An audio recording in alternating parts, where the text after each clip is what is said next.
ए करे जा हाँ आवाज चली यहीं जमुनी तर बैठल जाए।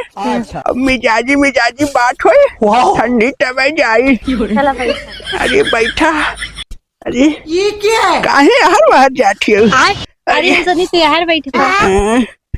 और बतावा। और ठीक है। अरे बुढ़ऊ खाली मिजाजी मिजाजी बतिये करबा इतना दिन से झुमका मंगले तो से तू मना देवला झुमका जब कहले तब बतिये काट दे लिया।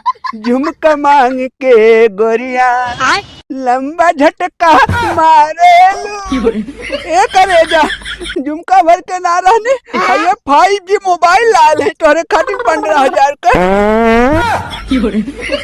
नदीम तटम कोई नहीं दिखाऊं वन मानुष भी नहीं दिखाऊं कहाँ से पोय पोय आवाज आई। एक सेकंड कहो बाबू तो से 1 महीना जूता मांगा थे मन ना लाग डाला और माई बिना स्वेटरे सूता थी 15,000 गेहूं बेच के कुकुरी 1 लाख तो आईफोन देत हवा।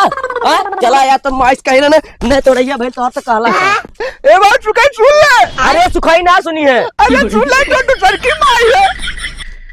अरे बाप रे बाप इतना बुरा फंस गई ने सुखी घरा कुल बांध के मरी अगर मार दाना कुल तू चले रहा ठीक है। नहीं हम जात नहीं। अरे बाप रे बाप बुढ़ैया मान जो सुगी और ढोखा दा डाला घरों गई नहीं घाटों गई नहीं।